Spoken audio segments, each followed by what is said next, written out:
Hey, everybody, welcome to the Entrepreneur Motivation Podcast. I'm your host, Chris Bello, and today I've got Joe Gallegos with me. Joe, welcome to the show. Hey, I'm glad to be here, Chris. And you're a CPA. What other designations do you have? I think I've seen a few letters in your LinkedIn, right? Yeah, CPA. I got the alphabet soup, No, Yeah, I you're got like the A, B, C, yeah, D, E, F. yeah, YZ. No, I'm a CPA and I got my CVA, which is it's a certification to value businesses. So you don't got to have a Awesome. certification to value businesses, but because I have it, I can give a certified appraisal. So that's what That's cool. So distinguishes you me can from some. appraise a business. That's actually really That's right. helpful. Yep. And you work primarily with entrepreneurs, right? I know in your LinkedIn, your thing says I help entrepreneurs or I work with entrepreneurs, small business owners. Absolutely. Awesome. That's my tribe. That's So perfect. So that's exactly who's in my audience. And I think good. we're going to talk about some really cool stuff here that's relevant to everything going on in the market and maybe A lot even of stuff some going tips. on. Yeah, maybe even some tips for people who are going to try to start something after this, who may be a little worried and don't know like where to begin. And I joke with Gabby that I started a few LLCs myself, and I had to pay $50 for the late fee to Yeah. file $0 like 5 times. So Oh, I absolutely. always forget. I don't know the deadlines. I'm not sure what to even report. So if we can dive into all those details, I think this Yeah. will be very And there's valuable actually to get like, started. I think if you Google, I saw, I think it was LinkedIn. It has to be LinkedIn because I'm not really on any of the other social networks. But they were like posting all the businesses that came out of the last recession, and there was a Yeah, crap I load. There was saw a that. lot. It was a lot of huge ones as well that are really successful now.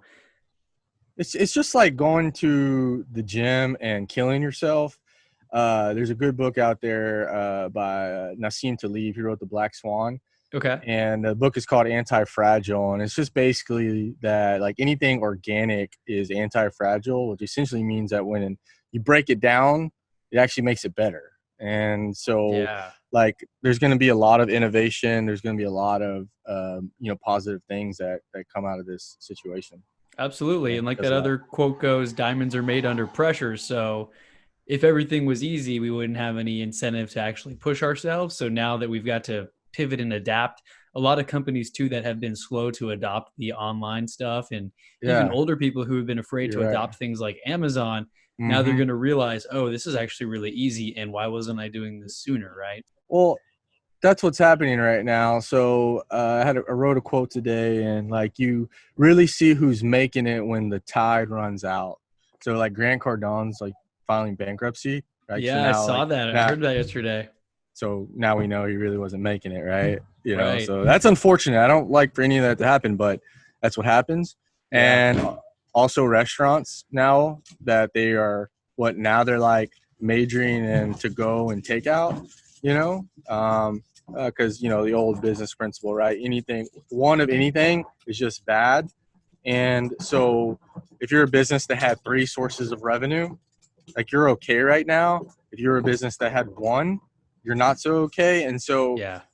businesses are really just uh, discovering the inherent weaknesses that they already had. Exactly. So I guess that's So the phrase two is one is none, basically, right? Like exactly, if you only got one source of revenue, then you're in trouble right now. I'm starting to exactly. see a lot of places innovate, like the coffee shop in the Heights called A Second Cup. I love that place. Mm-hmm. And they're posting on their Instagram, they're starting to have like, half gallons you can buy of Mm-hmm. mocha iced coffee with like syrup Yeah. and stuff. So they're really innovating.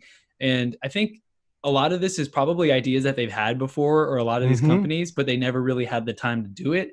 And now it's Yeah. like they're being forced to have to innovate quickly if they're going to make any sort of revenue Yeah. during this time.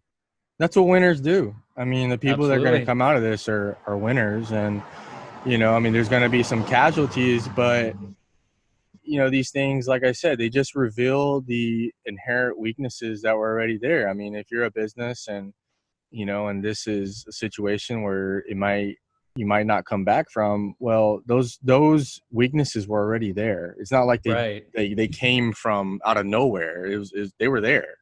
Now you got to deal with them, and Exactly. you got to deal with them fast. So you're right about that.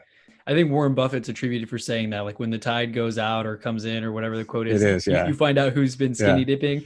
yeah, yeah. So that's when you find out who's actually in trouble. And it's easy to look like a genius, like, oh, I made these good investments. I'm a good flipper. I'm a good in real estate. when the market's going up and everything's easy, like there's Yeah. buyers buying houses, and it's during these times when things lock up, like you said, the flaws that have been that kind of made it that kind of scraped by, now they're being revealed, and they're really, you're going to Yeah. have to adapt in order to continue to compete with all these other companies out there. You know, I mean, being rich and fat, it's really hard to grow, and Yeah, when you're at the bottom, comfort. there's no other place but up. I feel like a genius right now because I bought everything when stocks went down. I'm like, I'm up 30%, so I'm doing great. I Yeah. need a show on CNBC right now, but Yeah.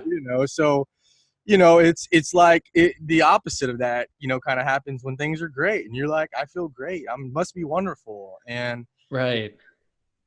complacency, it's hard to grow, it's hard to innovate. And so I'm excited. I think the country is going to be stronger. I think the economy is going to be stronger. I think it's great. I think it's good. Yeah, I think so too. And I mean, these are the times where people are just going to learn to close up some of the gaps they've had, and maybe some people won't make the cut. The fat's going to have to get trimmed. And I heard someone use the phrase "thinning of the herd," and they put that on Facebook. And of course, it started a bunch of arguments because I guess that was a little cold of a topic, thinning of the herd, since people are losing their lives and there are some bad things happening. Yeah, But it's I think they unfortunate. were really taking it too literally, because what he meant was thinning of the herd in our industries, the people who've been scraping by who aren't really carrying their weight, not really adding that much value. They're Hmm. not going to make the cut. They're going to have to go Yeah, find another revenue source or get a job or whatever it is that they need to do.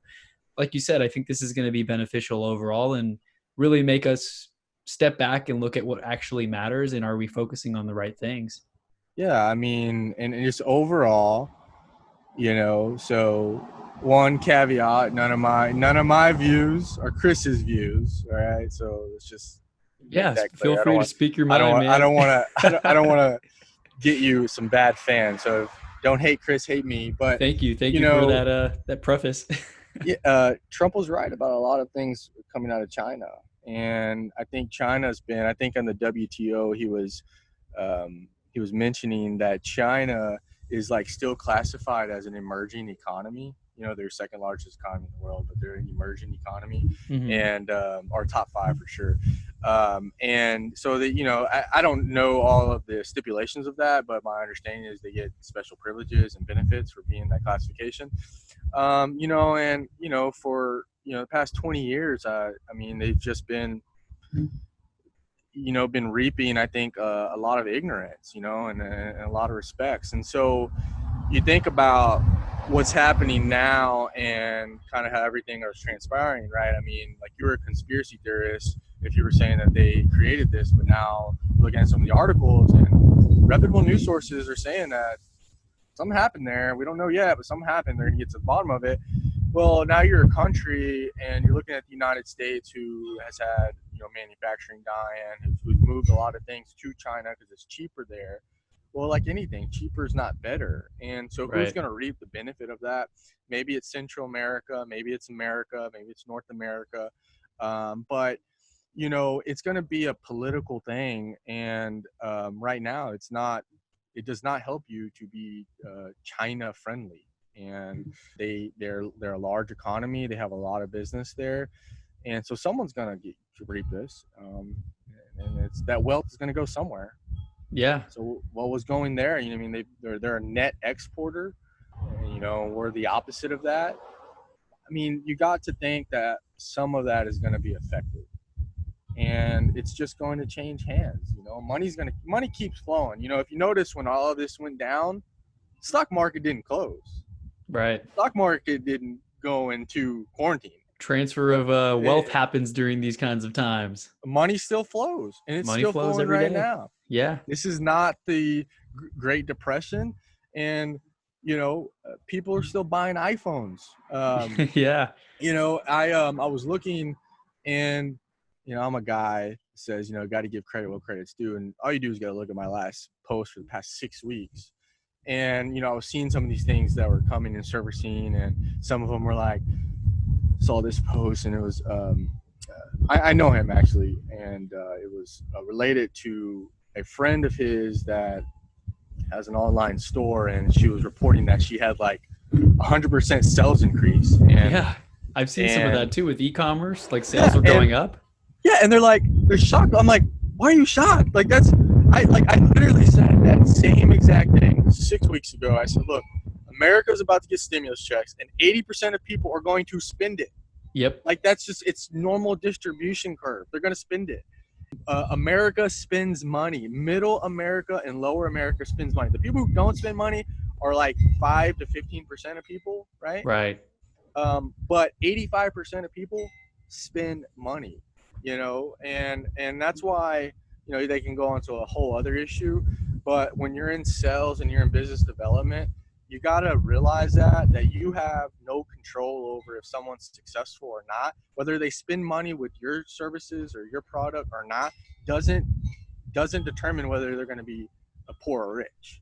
Right. They're making that. And I think like in sales, I had to work through that because I didn't like sales because of that respect, because you start projecting these beliefs that you have about people, and then you feel bad if you assess them and you're like, well, maybe they can't afford this or something like that. But then that's kind of arrogant, because you're really like, you're taking the position that somehow them giving you $2,000, $3,000, $4,000 somehow determines whether they're going to be successful or not. And that's not the case. And so middle America spends. They're going to spend. They're always going to spend. This was 100% predictable, and it happened just as they planned. So it's human nature is very predictable. It's crazy. One of my clients who bought a house with me recently, he's an operations manager at like Raising Cane's, and I was asking him, how's everything going? We were checking in today, and he was saying that they had like a spike in traffic today when all those checks are coming in, and I was laughing, and I was Absolutely. like, priorities, man. People got to go get Raising Cane's. That's the first thing when they got that check. And you're getting the what is it, the Caniac now, the 5 you get chicken the 3-pack, strips, yeah. And he's got his head on right, because man, this guy's like young, 22 years old. He bought a house. He's already got 3 roommates. He bought the house in January. He's saving 95% of his income. He told me he just put the check right into his savings account or one of his like mutual fund accounts or stocks or something. He's investing it, right? But the majority of people, like you said, they're going to blow it on, oh, I got this check back. Let me just buy a new Xbox for this quarantine. And just, so I've got the newest games at home, versus investing in a new course or some new books that are going to help people get more skills and be able to command a higher income or add more value to the world. That makes them happy. Given obstacles, people are very predictable, Yeah. and they're just, sorry, let me actually turn No this worries. off. It's just going to go off. People are, it's crazy. Are very predictable. Given obstacles, they will not. I mean, this is not your audience, but I will say this, that for most people, listening to this podcast equates to accomplishment, and that's okay. But a lot of times it ends right there, and you got to realize that like it's normal distribution curve. So like I loved statistics in college. I love it. I just think it's pretty interesting that there's like symmetry, and there's predictable things. Now you have black swan events like the coronavirus, but for the most part, there's some predictability, and like you're going to hear me say this a lot throughout this conversation and any time that we talk, but it's normal distribution curve, and 80% of people are in the average, and so that's applicable. That's tough. And like you said, a lot of people in my audience and a lot of people who start to listen to these kind of podcasts, I mean, obviously they're trying to pursue more. They're reading books on investing. It's funny to hear the different conversations between the 80% that are like, oh, where are we going to go eat when we get our check, versus the 20%, or maybe even like the 5% that really are looking to invest. And they're taking this time to read books on like stock strategies or like how to find investment properties and analyze them, so that they're ready whenever the opportunities present themselves to actually act on those and take somewhat of an educated guess instead of just a stab in the dark. Because we also have a lot of those friends who are trying to become day traders, right? I've got friends that are like trading penny stocks, and they're just trying things right now because the market's still fluctuating and all over the place.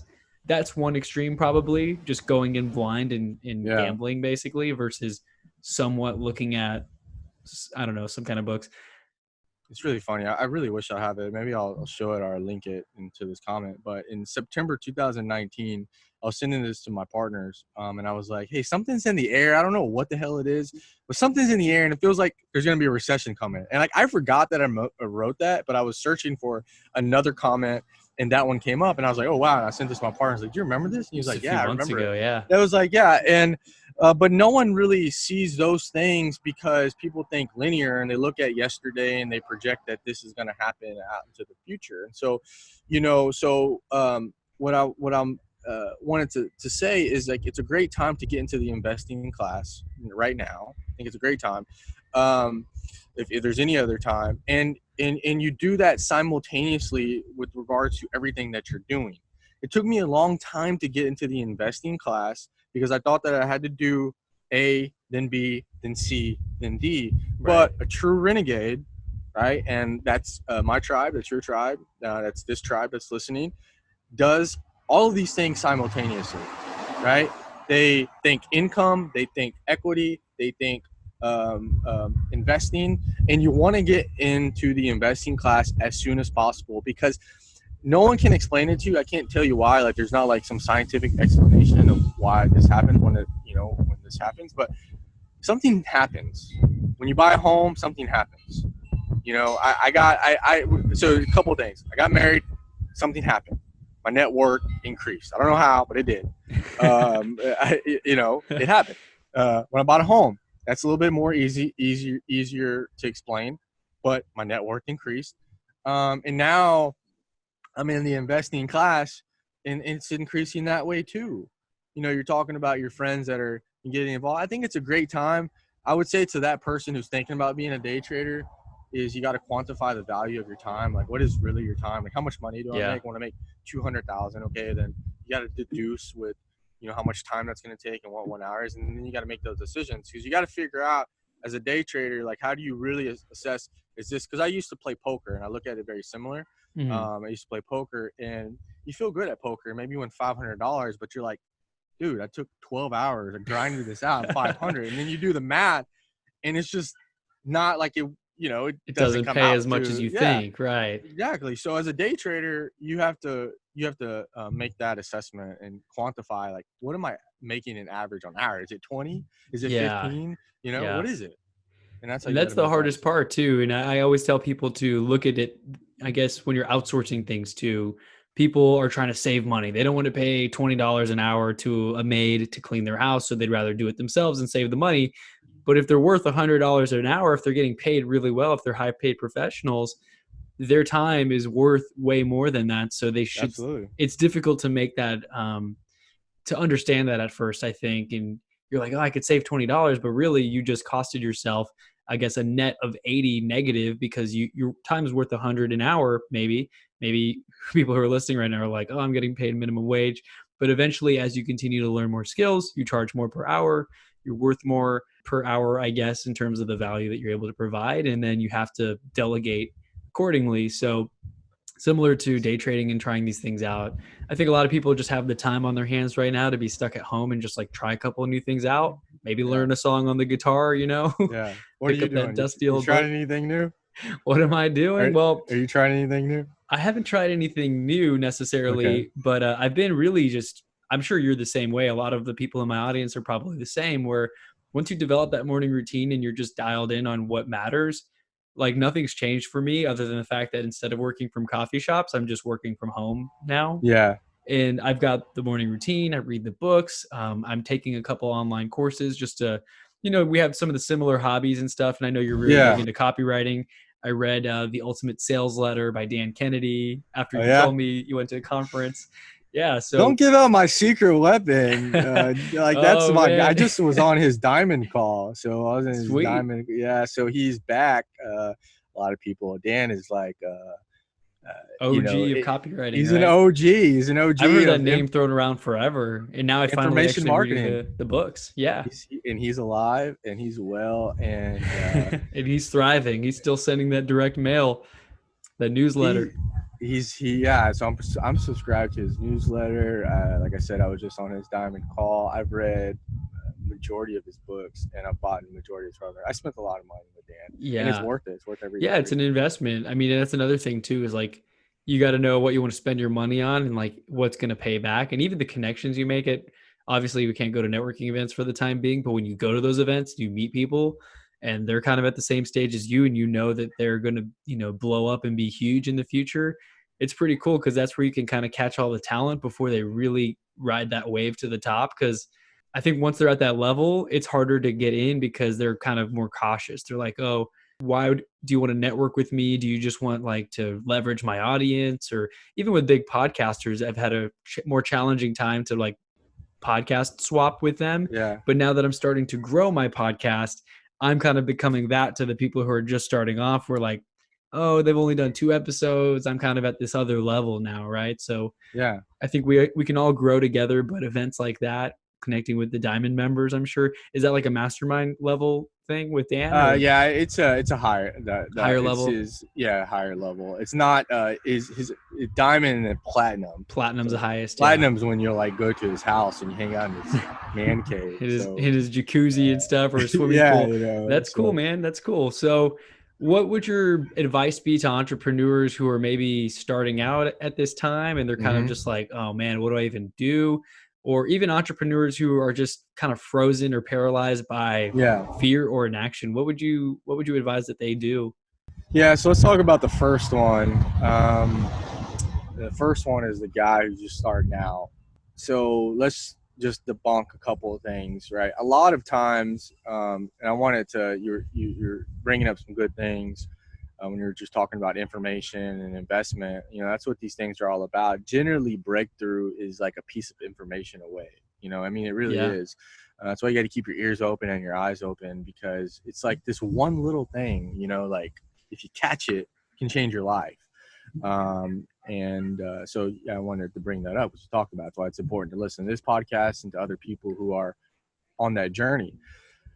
The first person is, business is, there's one thing in business that everyone has in common, and it's having a customer. And you got to enter, I forgot who says this. It's really good and something that stuck with me. Enter the conversation that's already going on in their head. All right. Right. Money is flowing somewhere. The markets did not stop. Money was still flowing. Maybe volume was a little bit down, but I'm sitting here. There's a golf course right in front of me, and there's people still People are playing golf, right? They're golfing, right? People are, people are buying cars. My girlfriend's mom just bought a car today. They're buying homes. Yep. So money is flowing. Money is agnostic. It doesn't give a hoots of what you believe in, who you are, what you do. That's why bad people are rich and good people are rich. Yeah. So where is it going? That's what it's all about. It's about identifying. So if you're starting a business, it's like, do people want what you have?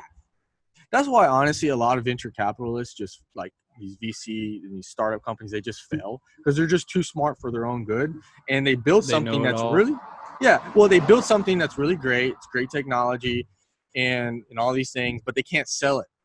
It's like so funny on Shark Tank. You come out and they're like, how many sales you got? Oh, no. 0. It's like, that's okay. It's all built out. I just don't have any. They start with the product first and then they try to find the market versus finding the need in the market and then creating the product, right? Exactly. So, and that is so easy to do. I'm giving you some renegade strategies here because it's taken me like hard-earned money to learn these things. Yeah. Look on the Amazon bestsellers list. Huge hack right there. Hack. Right there. What are people buying? Find what's already selling. Yeah. What's trending right now? Can you combine two of those things together and make something great? Right? And Definitely. can we take like, there's like, I think 7 Habits of Highly Successful Person or Successful People is still like a bestseller. And then there may be something about like, and then like Atomic Habits. So for some reason, people are into these things. Can you take these concepts, combine them with small business, and put 7 habits of a renegade entrepreneur to profit in good times and bad? Yeah. Use the blueprint. why are you going to create anything from scratch? You shouldn't create anything from scratch. It's already been done. There's no need to do it. There's Yeah. nothing is made from scratch. What Tesla is doing, what, I mean, it's different stuff, but we've had a Thomas Edison before, Right. So you don't have to create anything from scratch. You got to find the market, find the crowd, give them a glass of water, and then give them a second glass of water. I mean, that's what it's all about, and if you create something that people want, and so you got it, the conversation is changing a little bit as a business, right? And the strategy is a little bit different. So you might not be trying to make a sell right now. You might just be trying to do some lead generation. You got to be sensitive.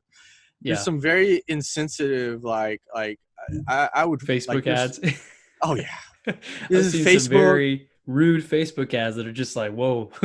LinkedIn. It's not speaking to the what people need to hear during this time.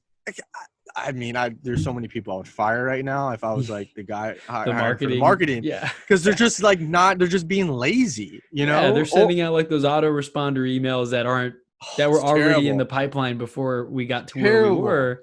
Terrible. They're either lazy or they're dumb. Yeah. I mean, that's just it. Or they're arrogant. Maybe there's three, they don't even care, right? They don't even care. So, the conversation's a little bit different. The strategy is a little bit different. You may have to focus more on lead generation and then wait for the opportunity that when the customer's ready to buy again. Or, like there is, now I'm giving out, so I'm creating an information product right now, and it's business building strategies. And so I'm giving kind of samples of a little bit of these things, or you can, so there's essentially three things that it comes down to, right? You can sell to someone different, you can sell something different, or you can sell differently. So the businesses that are thriving right now are doing those three things.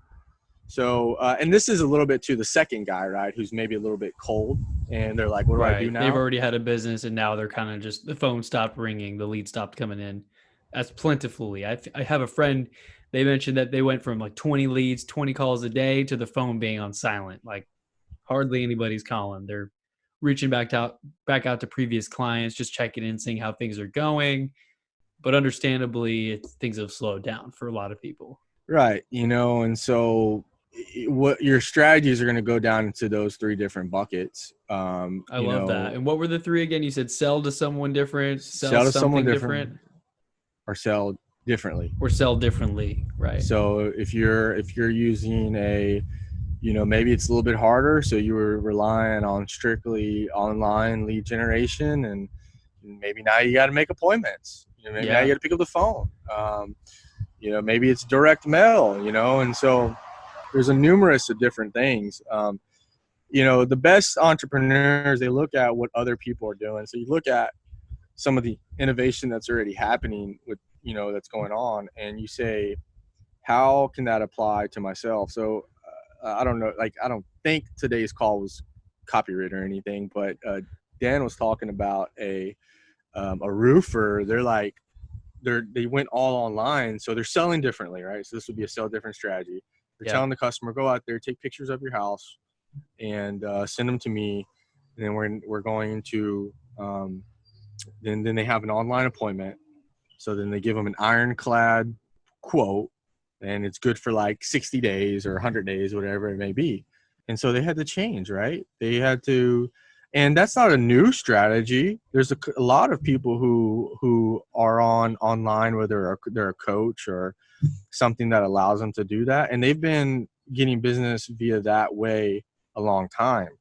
So there's already a lot of things that are out there. Like I said, you don't have to create anything from scratch. You really just got to be a little bit of aware and say you're going to the country club or you're going to Olive Garden, and you're looking at like, what happens when you go to the Olive Garden? What do they ask you? They bring out that menu. So would you like some more drinks? Would you like some more? It's an upsell, essentially what they're doing. Yeah. So, and that's something like, well, am I doing that in my business? At the moment of sale? Yeah, right. At the moment of sale, am I do I have another offer? Am I doing that? And you know what? And so I even bet my wife that day, and I said, do you want to bet? I said I would bet about 20-25% of people accept that offer, get that ticket size higher. What do you think it was? Yeah, it was like, I think she said it was like 25%. But you see those things when you're open, when you're listening to these podcasts, when they're subscribed to what you're doing, when they're subscribed to what I'm doing. JoeGallegos.com is going to be launched, and hopefully I'll bring you on. I think we're going to have a podcast, so I'll bring you on too for that. Sounds good. Love to. But you catch those things, right, when you're aware. Yeah. There's that quote that says, what does it say? When the student is ready, the teacher appears. And like Rich Dad, Poor Dad, that book transformed my life, and I had it on my bookshelf for 4 years. Someone bought it for me, and I wasn't ready to read it. He bought it when I was a senior in high school. It was like a mentor. I reached out to him. He spoke at my career day. I was excited because he's like an entrepreneur, and I was like, oh, that sounds cool. He has his own thing. He had an appraisal company. He owned a couple smoothie factories, stuff like that. And after we hung out with him, it was me and two friends. We spent the day with him. He picked us up in his Range Rover from wherever we met up at. I think it was a smoothie factory. He bought us a smoothie, and he made that cool comment when I offered to pay. I had like no money. I was a senior in high school. Yeah. And he's like, it's cool. It comes back to me anyway. And I was like, this is so cool. He just bought us smoothies, and it's coming back to him because it's his business. And we ended that with him buying my friends and I Think and Grow Rich and Rich Dad, Poor Dad. Awesome. And those are such great books. But awesome. I mean, I went to college and I kind of got caught up with school, and I didn't really think like that. And when I read the book, I was like, man, I had this. It was there all along. Yeah. But it wasn't until I was ready to sit down and read it, and actually read it because I wanted to, not because someone was making me, that I got the value out of it. So like you said, the people listening to these podcasts and getting these nuggets of information, they're seeking the knowledge. So it's going to stick. Like I could tell this to some of my friends or maybe my siblings who may not really care. They'll be, oh, that's cool, whatever. They go on with their day and they don't take that $1 million breakthrough that maybe someone else who's listening right now is going to get. Yeah. A prophet is not accepted except in his own home. So just get used to that. Your siblings are, they don't understand. It's why when we started my business in 2017, it took about a year for my family would call me, what are you doing? And like, I'm working. Yeah. You're what working. Else would I'm I be doing? Well, what do you think I'm doing? Like, yeah, this is a real business, but yeah. So just get used to that. But yeah, I always recommend Think and Grow Rich. That's I have any type of, whether it's a friend or a family member, they ask, hey, it's what's always a go-to. Like, you got to start there. You got to start Definitely. there. I think Dan says rich people have big libraries, poor people have big TVs. You can have both, but burn. No, I'm just kidding. Yeah. That's really true, though. I mean, rich people probably realistically have big TVs and libraries, but it's so true. Poor people definitely invest in the big TV, even if they don't have a single book. I mean, you'll go some of these houses. I came from the investment real estate side. I've been in hoarder houses where there's like holes in the ceiling and the roof's been leaking and the pool's brown. They haven't maintained it in 2 years, and they've got a big TV in the living room, and that's where they spend all their time. That's watching sad. Trash television. Sad. It's very sad. It's a reflection of what's happening inside, and the only way you start cleaning that out is by getting some better information. Good information, real information. Like one of the breakthroughs that happened for me was a wealth attraction book, and it was talking about how we grow up and we have this belief that all money is earned hard, right? It's all hard-earned money. You got to work hard to get your money. And it said, if that's true, why is the guy out there, 8 to 6 putting, breaking up roads and doing all those things, and he's getting paid, maybe minimum wage, maybe $15, and some guys are going to sleep and I think what Jeff Bezos, he makes like so much money a minute, they're making millions while they sleep. Like, so that's not necessarily true, but we would think, we feel like that's a true statement.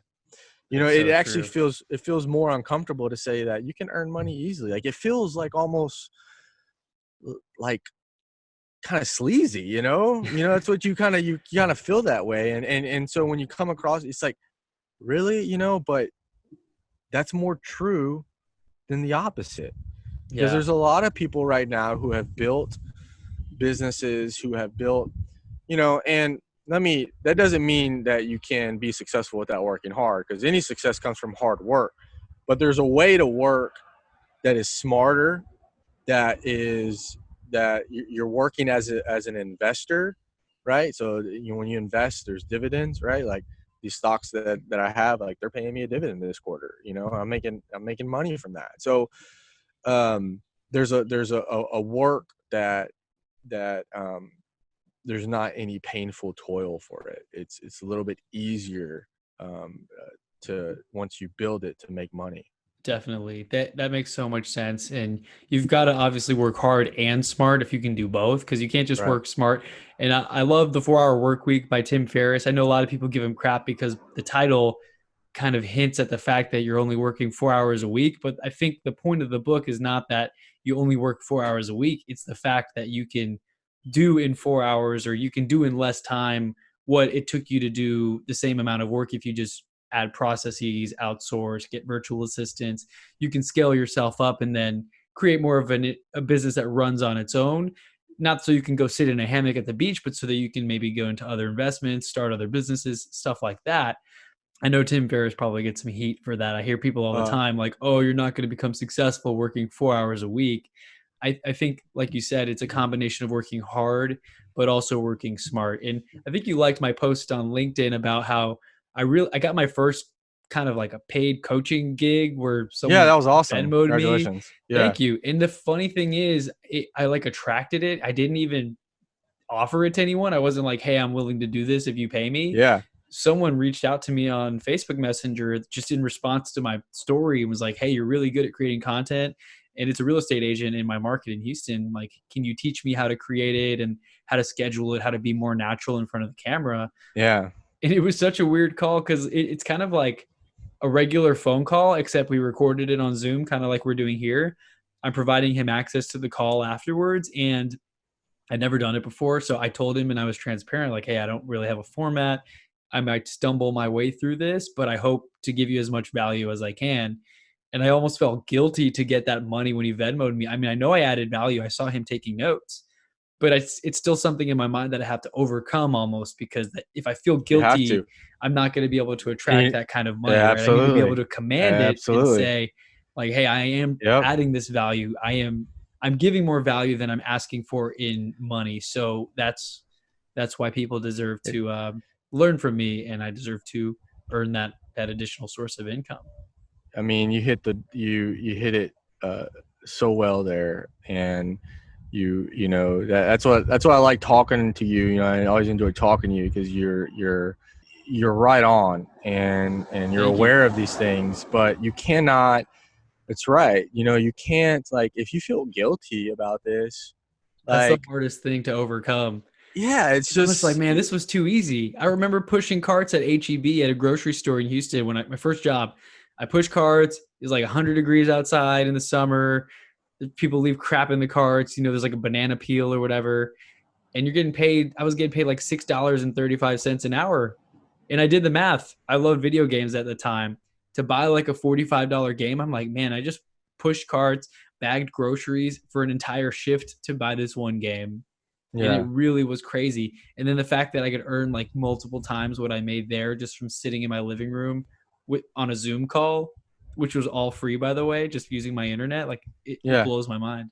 The government just printed $2.2 trillion. There's no limit to money, like, It's so crazy. it's a scarcity mindset. We generally feel that way because we feel like it's a zero sum game where if I win, then that guy loses because he just gave me some of his money. But if that's only applicable if you believe there's a finite amount of money, but there's not a finite amount of money. It's limitless. And it goes back to what I was just saying, which is that a lot of times, the way we're interpreting that guilt is coming from, we think they're losing something. We think our gain is by them losing, and that's not Right. the case, because your perceived value is different than his perceived value. I mean, how much do DJs make in Las Vegas? Millions and millions of dollars. They're spinning Crazy amounts. records. They're spinning records, right? Then the So they're DJs not. at your local, Yeah, downtown Friday night bar, yeah, they're almost doing it for free, just trying to get their yeah. name out there, right? But what's the difference? Perceived value. It's not about Yes. spinning the records or playing the right songs. It's about perceived value. So you can be a lot more successful if you can work on that aspect. So the guy who hired you, he was right in that he was like, there's certain things I need to be doing, and he maybe he wasn't able to articulate it or able to connect the dots on why this equates to more success, but he's sensing it, and he's starting to become aware of that. But it becomes down to perceived value. So Right. simply by um, getting on camera and putting yourself out there, you've just made yourself more valuable to a lot of people, because most people, 80-85% of people can never or will never do that because they don't think that they can. So Right. the fact that you're able to do it creates a greater perceived value That's in so yourself. true. And we all have the self doubt. I've talked about this on previous episodes. We all have self doubt, especially if you're doing it for the first time or the second time. There's some entrepreneurs I follow that really help put this in easier words, I guess, or easier context. Here's an example I heard recently on an episode. If you want to learn how to play guitar, and then you hear like Slash or something who's amazing at guitar, just playing the craziest solos, you're so far from that that it just seems impossible, like you'll never make it. Whereas the kid down the street might know how to play like three songs better than you, and it's just good enough for you to want to pay that person to learn how to play those songs, and it seems more achievable. So instead of promising crazy results, you really want to just let people know that you're able to help them get to that next step because you're one or two steps ahead of them. And then figuring out what kind of value that is, like how do you charge for those services, right? I'm sure those are all things you went through when you were starting your company as well. And then as you do it and you do the reps and you do more repetitions, kind of like as in if you were weightlifting, you start to feel more confident. You're like, oh, yeah, I'm adding value. I know this. I can charge this amount. I can raise my prices. I can command, larger clients, big Yeah. corporations. So those are all things from when you're designing a business that you want to address. So like, 'cause those are all things that you can solve. You Yep. can solve it by managing what the customer is going to presume when they get with you. So for example, a customer calls me and says, I want to make an appointment. And we say, look, uh, before we take an appointments, we want to send you a package. They get a package. It's my book that I wrote, a couple books that I wrote, and some information. So they get it, they go through it, and then we tell them, hey, then you need to go through this book, and then call us back when you're ready to make an appointment. And so all this is managing kind of those things that you just talked about, which by the time, so of course, a percentage of people are just not going to go through those obstacles, but the ones that get there, they're already presuming what that's going to be. So we actually have a consumers report guide that's like the difference between price and value, and you can be cheap and all these things, but we're not cheap. And so when they sit down, they're already presuming uh, all of You those know what you're difficult talking things. about. Yeah. Well, you Where have we're all the at, value that you've given them before you even meet. It's like, dang, they feel like they've got the reciprocity. You gave them all this free stuff and added so much value. Now the minimum thing they can do is meet with you. And then of course, you know what you're talking about. So why not just, utilize your services and pay you? and, and what do you think that they think about price? Oh, I mean, price is like a non-issue because the value exceeds it. I saw your presentation, and for those listening, I mean, we recently met up, and I saw and I took notes on like how you went through everything, and you added stuff on the whiteboard, and I was very impressed. And I know you're like a student of copywriting and marketing and all of those things. So Mm-hmm. even when we talked about the different prices for stuff for the services that you guys offer, it wasn't even a big deal because I wasn't thinking of it like, oh man, it costs that much. It's like, how much it's going to save you on the back end because you're going to have all the tax, write offs and things like that done properly versus now where I'm probably paying way more taxes than I should have because I'm not properly documenting my expenses and all those things that we talked about when we had that heart to heart, a couple months back. It's called cheap dollars. Cheap dollars. If I can sell well, Dan would call it dollars on a discount. I got to give him credit for that.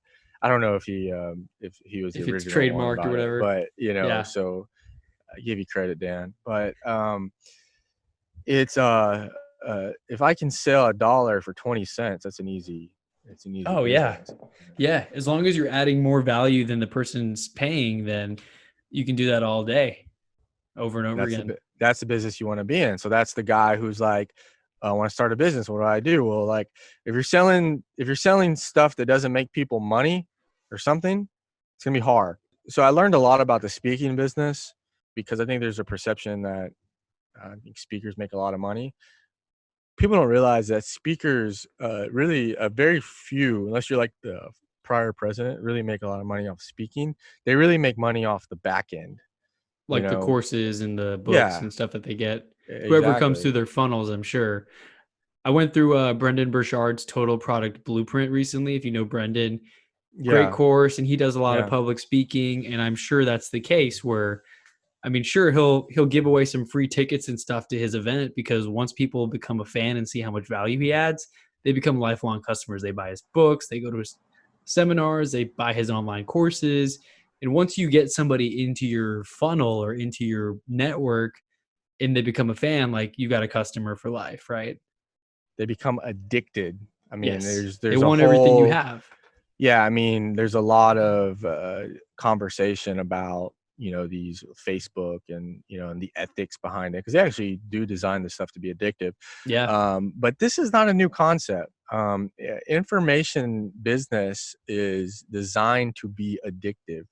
And I know this because I'm like a few $1,000s deep right now with, some of the You're guys always I trying to follow. buy And that I'm next like, thing. Yeah. yeah, and You so I might get learn it. one new nugget. Exactly. Exactly. So, that's it's part of the it's part of the strategy. Can I build, and there's, I mean, you teach these things and you learn these things and you presume that people are ethical. And so, you got to caveat that, some people will use these things for bad things. That's just anything. But, Yeah. if you believe that you have, like, if I believe, which I do believe, that, what my products or services are going to benefit someone, then, shame on me if I don't do everything that I can do to try to convince them to do business with me.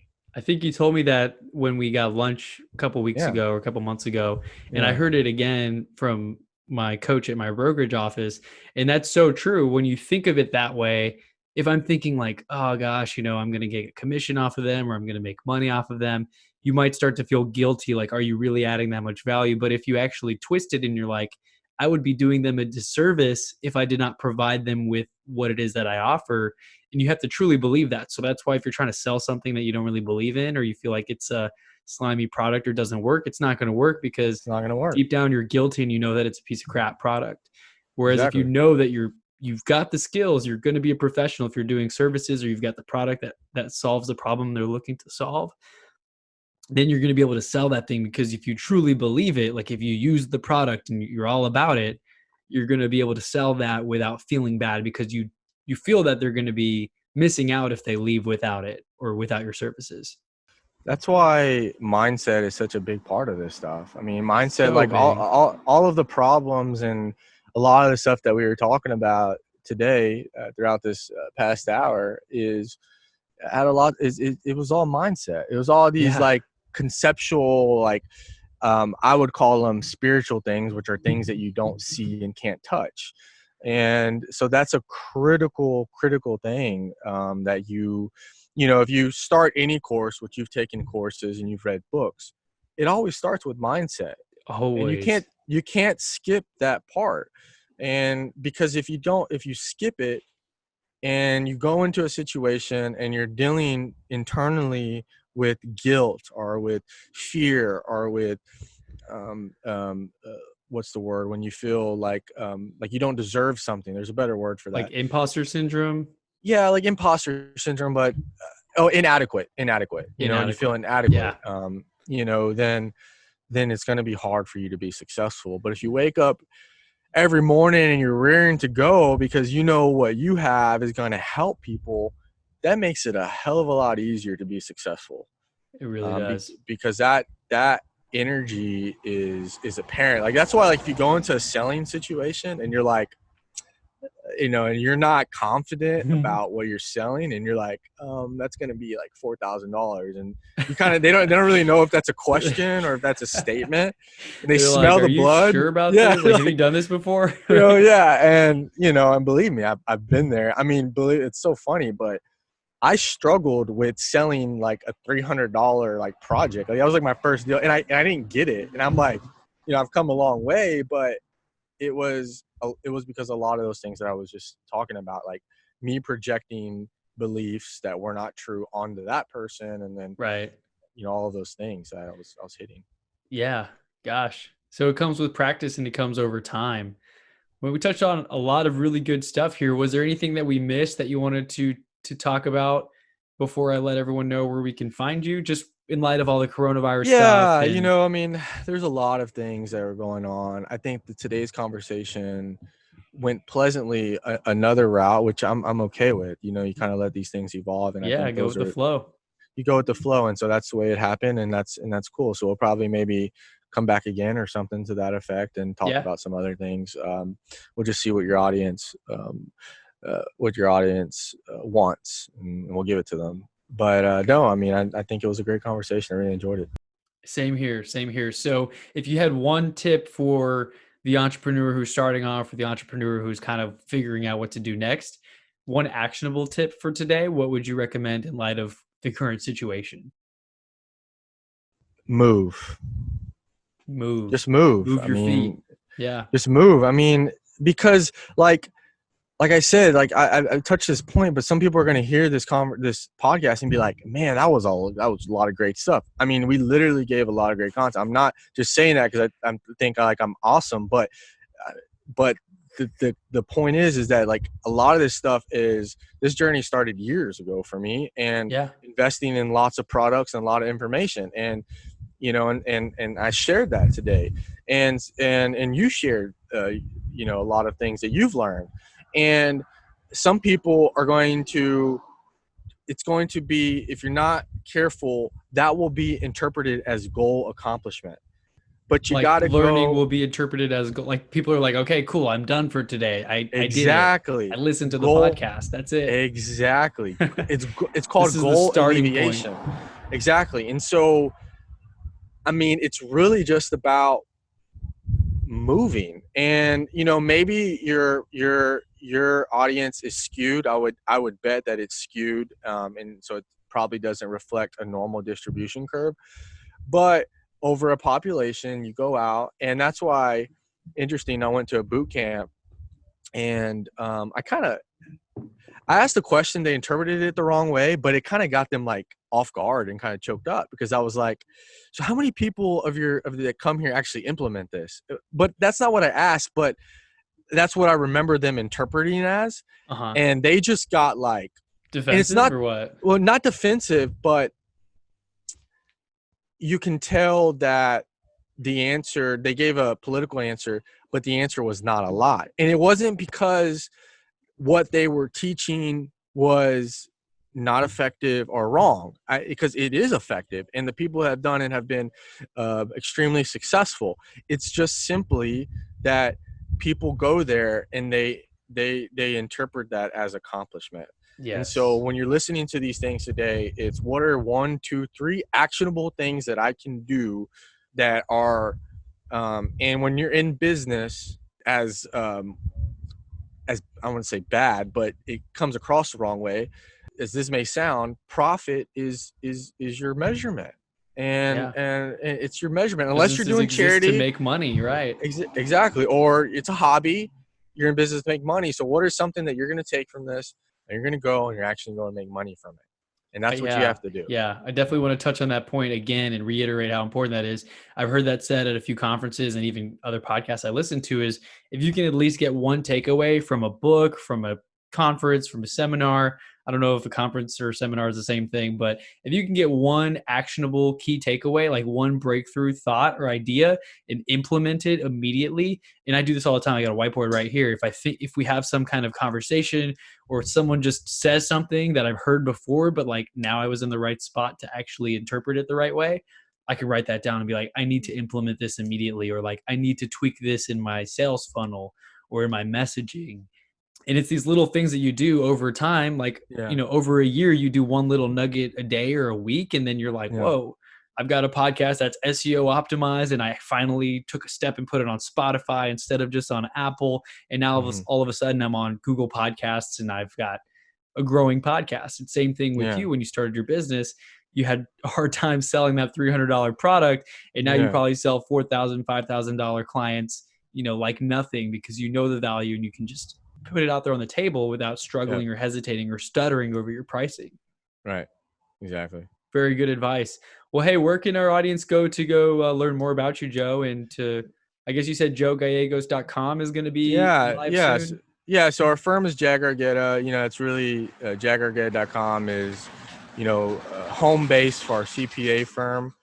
But I've realized that I have certain opinions and biases and things that I want to kind of keep separate from that aspect of the Yeah, firm. you don't So want to necessarily yeah, say that I the don't want. firm's saying those Yeah, beliefs, right? I don't want to bring these, that we have where, we have different views. So I want to respect that. JoeGallegos.com is being launched. It's actually 95% built. I'm Sweet. in the process of uploading and finishing up some products that I'm going to be offering there. I think you'll actually be able to buy my books pretty quick. But that is JoeGallegos.com. And you'll be able to, so if you go there right now, you can put your email address there, just kind of sign up. And so there'll be some free materials. Like I'll probably have like a level of a free monthly newsletter that's free, and then there'll be a step up where there'll be some maybe some case studies, some real people, real results. So sign up. Sounds good, man. I'll go ahead and link all that up in the show notes. And Okay. do you have a timeline when you think that's going to be up? You said 95% of the way done. We're recording this on the 16th of April, 2020. Yeah, So what's sign the up timeline? right. Yeah, so sign up right now, and I would 99.99% certain that it's going to be live by May 1. Spoken Okay. like a true CPA, All right. ABC, like whatever I could. I love it. It's You always there. got to It's be like just 99.99%. yeah. There's that 0.01. It's there. It'll be up there. But hey, Joe, I really appreciated this conversation. For Absolutely, everybody Chris. listening, take 1 to 3 points today that you learned, implement them. Just do that every single day, and you're going to become successful over time. So, Joe, we'll have to do this again, and we can talk about that other direction that we totally missed out on today on the next episode. 100%. All right. Awesome, Thanks, man. Chris. All right. Thank you. Adios.